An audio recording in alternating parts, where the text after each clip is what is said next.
Dominique, nous avons fait un stage d'été en juillet 2012. Il y a eu deux parties ce jour-là. Pourrais-tu dire en deux mots quelles étaient les deux grandes parties et ce qu'il y a eu comme petite difficulté? Le problème, c'est qu'à la prison, il y a des règles à respecter. Donc déjà, c'était très long pour les professeurs d'attendre parce qu'on arrivait goutte à goutte. Et donc, des fois, on avait bien une demi-heure avant que tous les élèves puissent être là. Eh bien, le matin, nous avions cours dans une salle pour l'écriture et l'art du dessin, dans une belle salle qui était plus ou moins correcte. Et l'après-midi, nous devions changer de salle pour des raisons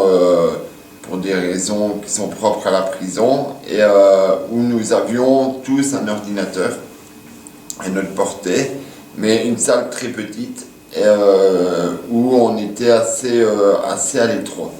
Et nous voulions faire un peu des exercices sur le corps humain, donc l'expression corporelle.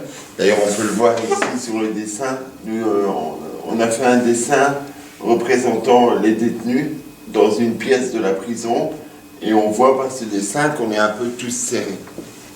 Donc voilà, c'était un peu gênant. Et puis à midi, il y avait une coupure et nous devions recommencer à 1h30, et dans une nouvelle salle qui n'était pas adéquate par rapport au projet qu'on voulait envisager, quoi.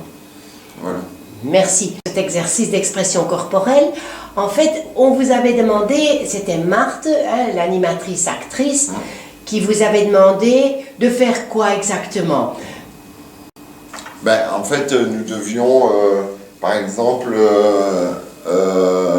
reproduire un objet, mais avec notre corps. Donc, par exemple, un arbre, on pouvait le représenter comme ça, et chacun avait son expression à lui propre de l'objet qu'on devait représenter. Ou la personne. Oui, voilà, mais ça, aussi dans l'ARPAD, on regardait un tableau, comme par exemple ici devant moi, j'ai un tableau de Goya, Francisco Goya, et on voit des hommes en train de tirer sur des personnes. Et nous devions représenter un peu ce tableau, donc les tireurs, les prisonniers, le mort, voilà, et sur différentes positions du corps. Et chacun a sa propre art et représentait ce dessin de sa façon à lui. Nous n'avions pas assez de place parce que nous étions dans le local à ordinateur, et voilà, c'est ce que je disais tantôt.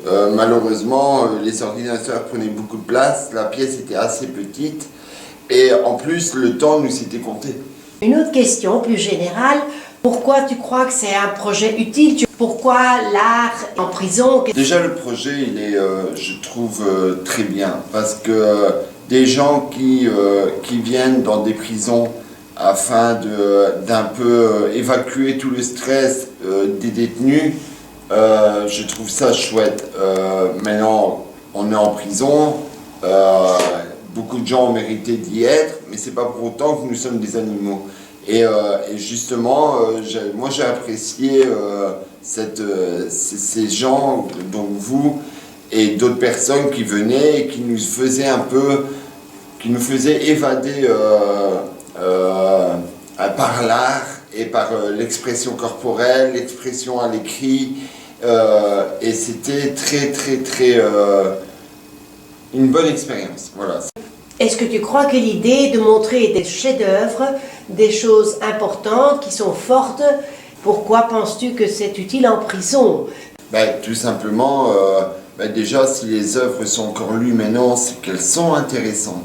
Et un détenu, donc un prisonnier, reste un être humain.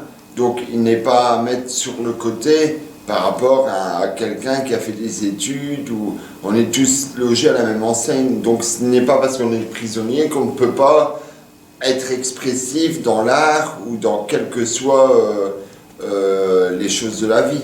Et donc, c'était pour moi personnellement une très bonne expérience. J'ai pu ressentir, j'ai pu mieux me connaître par l'expression de mes mots et faire de jolis textes que j'ai pu faire découvrir à d'autres personnes. Et je trouve que ça, c'est quelque chose d'assez réjouissant.